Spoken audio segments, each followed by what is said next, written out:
میرے بھائیوں، میں اصلاح معاشرہ کے تعلق سے چند باتیں جلدی جلدی پیش کر کے میں رخصت ہونا چاہتا ہوں۔ اللہ سے دعا فرمائیے اللہ تعالیٰ میری زبان سے اچھی اور سچی بات کہلوائے، جن باتوں کا پہلے میرے دل پہ اثر ہو اور پھر آپ کے دلوں پہ۔ اصلاح معاشرہ بچپن سے سنتے آئے، بڑا بڑا جلسہ ہوتا ہے، ہائی وولٹیج مقرر بلایا جاتا ہے، لیکن لوگ سدھر کہاں رہے ہیں؟ ساری خرابیاں تو موجود ہیں۔ ہماری لڑکیاں حاجی صاحب کی بیٹی، نمازی صاحب کی بیٹی غیر مسلموں کے ساتھ بھاگ رہی، غیروں کے ساتھ بھاگ کر خاص کر پڑوس کے صوبے میں اپلیکیشن دے رہی کہ میں فلاں لڑکا کے ساتھ میں رہوں گا۔ یہ صورتحال ہے کہ نہیں؟ کیا وجہ ہے اس کی پتہ ہے آپ کو؟ میں بس وہی چند وجوہات گنوا کر کے بات ختم کر دیتا ہوں، اسی میں اصلاح معاشرہ کی بات بھی آ جائے گی۔ یہ جو فتنہ ارتداد ہے، ایمان سے ہاتھ دھو رہی ہیں ہماری بیٹیاں، اس کی وجہ کیا ہے؟ نمبر 1، نمبر 2، نمبر 3 کر کے میں گنواؤں گا۔ سب سے مین وجہ دینی تربیت کا فقدان۔ دینی تربیت ہم نے اپنی اولاد کی بیٹی کو دین نہیں سکھایا۔ باپ بن گئے، بے ڈھنگے سے باپ بن گئے، ماں بن گئی مگر ماں کا رول ادا نہیں کی۔ ماں ہونے کا کیا مطلب بتائیے تو؟ ماں کس کو کہتے ہیں؟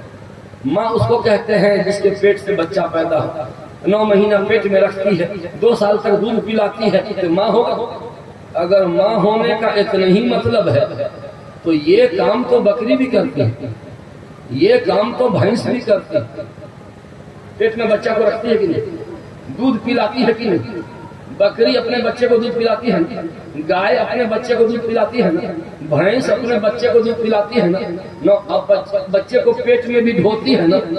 تو انسانی ماں اور حیوانی ماں میں فرق کیا ہوا؟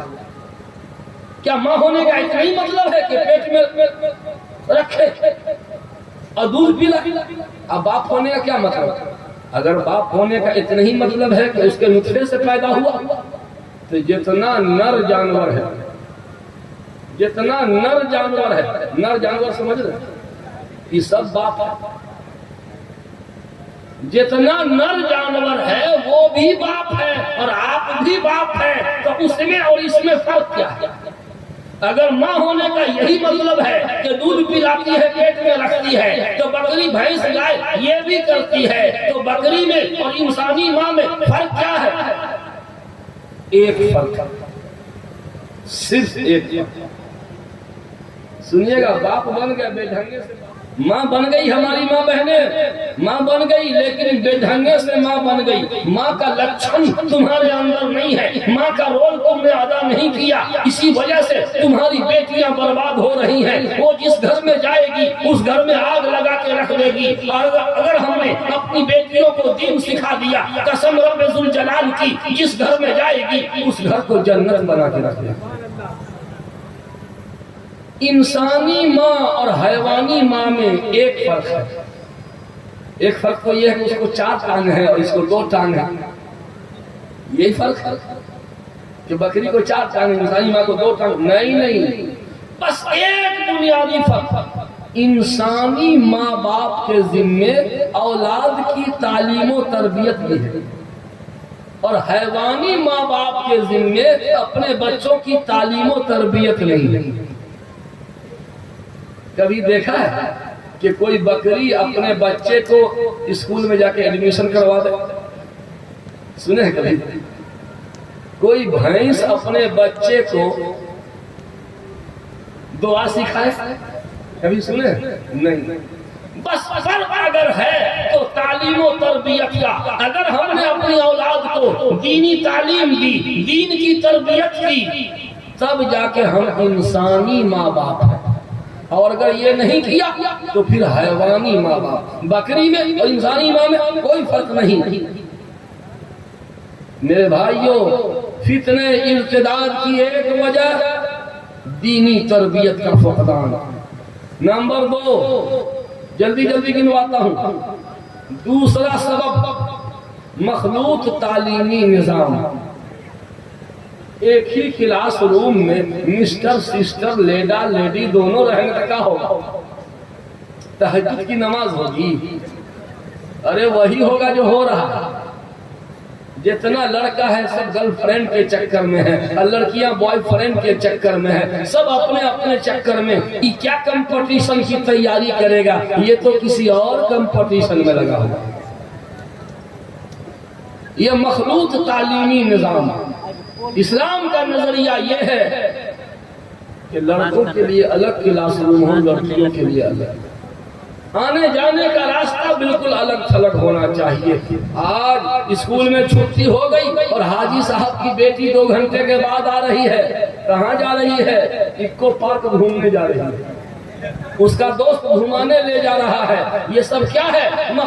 مخلوط تعلیمی نظام. اس لیے مسلمانوں کو چاہیے کہ ایسا اسکول قائم کرے جس میں کلاس روم الگ الگ ہو، دین سکھایا جائے اور اخلاق بھی سکھایا جائے اور عصری تعلیم کا بھی نظام ہو. امارت شریعہ کے پلیٹ فارم سے امارت پبلک اسکول کا جال بچھایا جا رہا ہے. ہر صوبہ میں، ہر ضلع میں، ہر قصبہ میں بڑی تیزی سے کام کو پھیلایا جا رہا ہے. دینی تربیت کے ساتھ ساتھ عصری تعلیم کا عمدہ انتظام یہ پوری امت مسلمہ کا فریضہ ہے. ورنہ یاد رکھیے گا ہماری نسلیں مسلمان نہیں رہیں گی. تعلیمی ادارہ دینی نقطۂ نظر سے تعلیمی ادارہ قائم کیجیے. 2 نمبر 3 فتنہ ارتداد کی تیسری وجہ موبائل کا بیجا استعمال، موبائل کا مس یوز. یہ لڑکیوں کے ہاتھ میں بڑا بڑا موبائل. نئی نویلی دلہن ابھی ابھی بیاہ کی آئی ہے، سسرال میں کچن میں روٹی پکا رہی ہے، کچن میں روٹی بیل رہی ہے اور چینی کے ڈبہ پر، نمک کے ڈبہ پر، مسالہ کے ڈبہ پر وہ بڑکا والا موبائل یوں رکھا ہوا اور دلہن صاحبہ روٹی ایسے بیل رہی ہے اور نظر وہاں موبائل پر. غلط بول رہے ہیں؟ اے نہ جانے کتنوں پہ فٹ آ رہا ہوگا، کتنے گھر میں یہ بات پائی جا رہی ہوگی. آپ سمجھتے ہوں گے کہ مولانا لگتا ہے گھر گھر میں جھانک جھانک کر کے دیکھ کر کے آئے ہوئے ہیں، ہر کچن میں تلاشی لے کر کے آئے ہوئے ہیں. نئی نویلی دلہن جو ہفتہ 10 دن ہوا ہے بیاہ کر کے آئی ہے، ڈبے پہ موبائل کچن میں رکھے ہوئی ہے اور یوں توے میں ایک روٹی ہے وہ جل رہی ہے اور یہ روٹی ٹیڑھی ہو رہی ہے. ایک روٹی جس پر یہ بیل رہی ہے یہ ٹیڑھی ہو رہی ہے اور توے کی روٹی جل رہی ہے، وہ روٹی جل رہی ہے، یہ روٹی ٹیڑھی ہو رہی ہے. کیوں؟ دلہن کی گردن جو ٹیڑھی ہے، دلہن کی گردن ٹیڑھی ہے. میں پوچھنا چاہتا ہوں یہ موبائل کی لت، یہ موبائل کا عشق، یہ موبائل کا چسکا کہاں لگا ہے؟ کہاں؟ یہ کہاں سے ٹریننگ لے کے آئی ہے؟ ابھی ابھی سسرال آئی ہے، ہفتہ 10 دن ہوا ہے. موبائل کا چسکا یقیناً باپ کے گھر لگا. غلط بولوں تو کان پکڑ کے اٹھا دیجیے. بہت باپ کہلاتے ہیں، بڑے حاجی صاحب، زمیندار صاحب، مالدار صاحب. ارے باپ رے باپ، ہماری بیٹی تو ایسے ایجوکیٹڈ، تعلیم یافتہ ہے. یہ کہا ہے یہ موبائل کا عشق سکھا کر کے تم نے بھیجا ہے. جس گھر میں جائے گی اس گھر کو جہنم بنا دے، اس گھر میں آگ لگا کے رکھے. تو موبائل کا بیجا استعمال آج ایک فیشن چلا ہے میرے بھائی. میں تقریر نہیں کر رہا ہوں، میں آپ کو پریشان کر رہا ہوں اس لیے کہ مجھے پریشان کرنے کا حق ہے. آج ایک فیشن چلا ہے، سن رہے ہیں آپ لوگ کہ سنتے سنتے سن ہو رہے ہیں. بیچ میں کسی کے اٹھنے کی ہمت نہیں نہ ہے. ہمت ہے تو اٹھ کے دکھلائیے، مجال ہے اٹھ کے دکھلائیے نا. کوئی آپ لوگ کہتے ہیں مولوی مولانا کی بات میں تو کوئی اثر نہیں. اثر نہیں ہے تو کاہے نہ اٹھ رہے ہیں؟ اس کا مطلب ہے کہ سریل مریل دور میں بھی مولویوں کی بات میں کچھ نہ کچھ اثر ہے. تبھی تو آپ بندھے ہوئے سن رہے ہیں. سنیے, ایک فیشن چلا ہے میرے چچا لوگ, دھیان سے, نوجوان ینگ بلد دھیان سے, ایک فیشن چلا ہے on line shopping, on line shopping, on line خریداری. اس میں آگے آگے آن لائن شاپنگ میں لڑکیاں آگے آگے آگے, سینڈل آن لائن, چوڑی online, lipstick online, Fair Lovely online, سب purse online, suit online, شال آن لائن, یہ سارا سامان آن لائن. یہ کون موبائل میں بک کر رہی ہے؟ یہ حاجی صاحب کی بیٹی, نمازی صاحب کی بیٹی, زمیندار صاحب کی بیٹی, مالدار صاحب کی بیٹی. یہ بڑے موبائل سے یوں کرتی ہے اور وہ پٹارا سب پیٹھ پہ لاد کر کے وہ آ جاتا ہے دروازے پر. اور سامان ریسیو کون کرتی ہے؟ یہی آپ کی جوان بیٹی. گھر کے سارے مرد نکمے ہیں, گھر کے سارے مرد نکمے ہیں. ان سب کو ہاتھ میں چوڑی پہنائے. جس گھر کی جوان لڑکی آن لائن سامان منگواوے اور غیر مسلموں سے سامان ریسیو کرے اور مرد ریسیو نہ کرے, اس گھر کے ہر مرد کو چوڑی پہنائے. میری بات بہت تلخ ہے. نہ تم صدمے ہمیں دیتے, نہ ہم فریاد یوں کرتے, نہ کھلتے راز سر بستا, نہ یوں رسوائیاں ہوتی. گھر کا کوئی, گاؤں کا کوئی نوجوان اگر کہے او چچا آپ اپنی بیٹی کا موبائل نمبر دیجئے نا, ذرا بتیاویں گے تو جتیا دیجئے گا کہ نہیں اس کو؟ کمینہ کہیں کا, مردود کہیں کا. باپ کیسا تھا؟ چھچھندر. تو چھچھندر ہے نا, کہیے گا نا. ارے آپ کی بیٹی کا, آپ کی بہو پوتوں کا موبائل نمبر کوئی مانگتا ہے تو آپے سے باہر ہو جاتے ہیں نا. بالکل غصہ کی بات ہے, آپے سے باہر ہونا چاہیے. لیکن مجھے بتایا جائے او دیندار صاحب, مالدار صاحب, زمیندار صاحب, دیندار اور حاجی صاحب جن کے پیشانی پہ نماز کی نشانی ہے, آپ کی بیٹی نے گھر کا موبائل نمبر غیروں کے حوالے کر دیا. آپ کی بیٹی نے گھر کا موبائل نمبر غیر مسلموں کو تھما دیا ہے. جس نمبر سے آن لائن شاپنگ کے لیے بک کیا گیا وہ نمبر کہاں؟ ادھر متوجہ ہو, میری بات کو سنیے.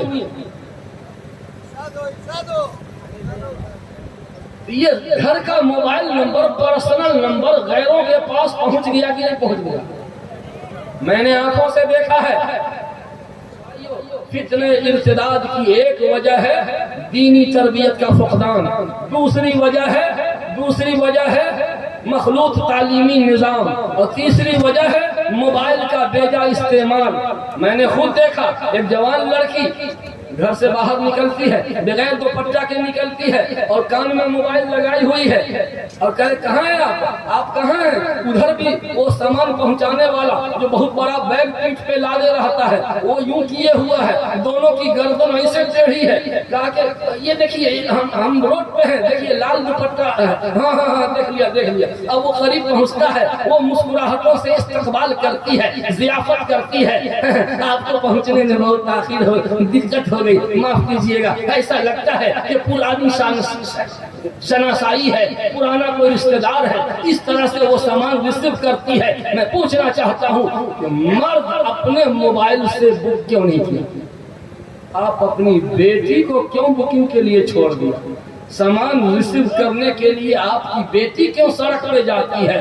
گھر کے مرد لوگ مر گئے ہیں کیا؟ تیسری وجہ, بس ختم کر رہا ہوں, تیسری وجہ ہے فتنہ ارتداد کی بے پردگی. جس سماج میں بے پردگی ہوگی, جہاں بے پردگی ہوگی وہاں بد نظری بھی ضرور ہوگی. پہلے بے پردگی ہوتی تو پھر بد نظری جنم لیتی ہے, اور بے پردگی اور بد نظری یہ جب دونوں جمع ہو جاتے ہیں تو پھر تیسرا بھیانک جرم سرزد ہوتا ہے جس کو زنا بولا جاتا ہے. گویا بد نظری اور بے پردگی یہ زنا کا نیشنل ہائی وے. جس سماج میں ایک اور وجہ فتنہ ارتداد کی، شادی میں بیجا تاخیر، شادی میں بیجا تاخیر، اسٹینڈرڈ کی تلاش میں لڑکا والے اتنا بایو ڈاٹا رکھے ہوئے ہیں کہ اتنی 8 لڑکیوں کا فوٹو منگوائے ہوا ہے، سب ہائٹ اور فائٹ روز ناپتا ہے بیٹھ کر وتھ فیملی۔ یہ لڑکی تو ٹھیک ہے لیکن ناپ تھوڑا سا لٹکا ہوا۔ اچھا یہ سب واٹس ایپ پہ سب بیٹا کو بھیج رہی ہے کہ دیکھ کے بتاؤ یہ لڑکی کیسی ہے، یہ لڑکی تو ٹھیک ہے لیکن ہائٹ تھوڑا سا کم ہے۔ خود اس کی بیوی کا ہائٹ کتنا بڑھتا ہے وہ بھول گیا۔ ہاں جی، اپنی بیوی کے سامنے لگتا ہے گلی ڈنڈا، اپنے اتنا لمبا بیوی اتنی بڑی، تب بہو پسند کرے گا تو تاڑ کا گاچھ۔ ہاں یہ ہائٹ تھوڑا کم ہے۔ شادی میں جتنی تاخیر ہوگی سماج میں گندگی اتنے زیادہ پھیلے۔ اسلام کا مزاج یہ ہے کہ کوئی تنہا نہ رہے، ہر بالغ ازدواجی زندگی گزارے۔ جس سماج میں نکاح آسان ہوگا زنا مشکل ہوگا، جس سماج میں نکاح آسان ہوگا زنا مشکل ہوگا، اور جس سماج میں نکاح مشکل ہو جائے قسم خدا کی زنا آسان ہو جائے۔ نکاح مشکل کر دیا نا تو پھر زنا آسان ہوگی۔ اس لیے میرے بھائیوں یہ فتنہ ارتداد کی چند وجوہات جلدی میں نے گنوائی ہے۔ اسی کے ضمن میں اصلاح معاشرہ کی بات بھی آ گئی۔ آخری میں چلتے میں آپ سے درخواست کرتا ہوں، یہ بتائیے ہم لوگ مومن ہیں کہ نہیں؟ مومن ہیں؟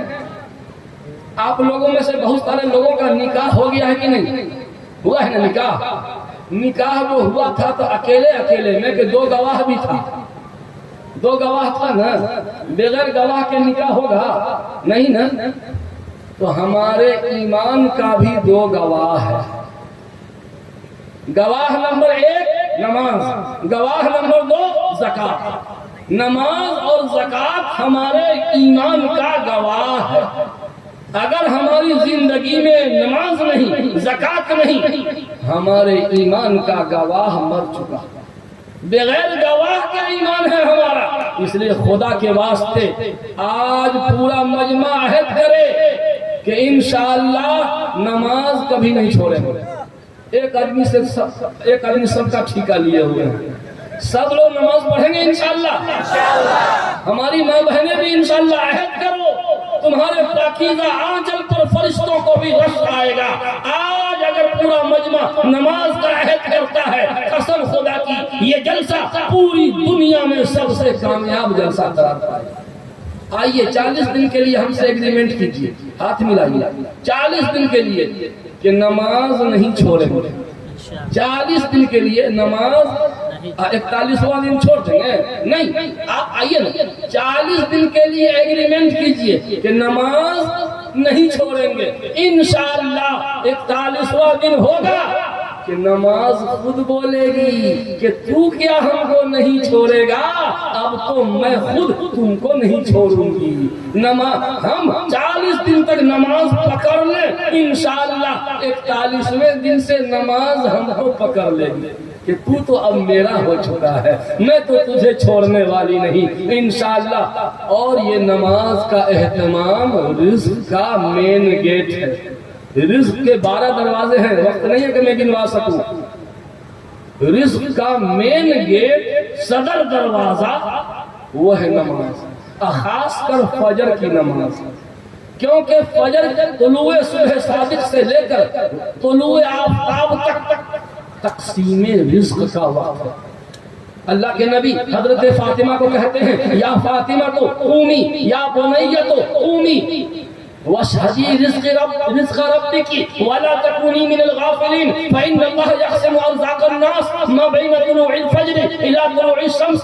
اے میری پیاری بیٹی اٹھو فاطمہ اٹھو، واشهدي رزق ربك، اپنے پروردگار کے تقسیم رزق میں شرکت کرو، ولا تكوني من الغافلين، غفلت کرنے والی نہ بنو، فإن الله يقسم أرزاق الناس، اس لیے کہ اللہ تعالیٰ طلوع صبح صادق سے طلوع آفتاب تک لوگوں کے رزق کو بانٹتا ہے. یہ تقسیم رزق کا ٹائم ہے، برکت کا بٹوارا ہوتا ہے، اور برکت بٹتے وقت ہم سب سوئے رہتے ہیں. رزق میں تنگی کی مین وجہ یہی ہے. اگر ہم نماز کا اہتمام وتھ فیملی نماز کا اہتمام کر لیں، انشاءاللہ رزق میں برکت ہوگی. اللہ تعالی ہم سب کو امن و عافیت عطا فرمائے. میں پھر دل کی اتھاہ گہرائیوں کے ساتھ فارغ ہونے والے حفاظ کرام اور ان کو فارغ کرنے والے اساتذہ کرام اور اس مدرسے کے سارے اساتذہ اور آپ تمام سامعین، حفاظ کرام کے والدین، سب کو میں دل کی اتھاہ گہرائیوں کے ساتھ مبارکباد پیش کرتا ہوں. اللہ تعالی ہم سب کو امن و عافیت عطا فرمائے. آمین آمین. وآخر دعوانا الحمدللہ رب العالمین.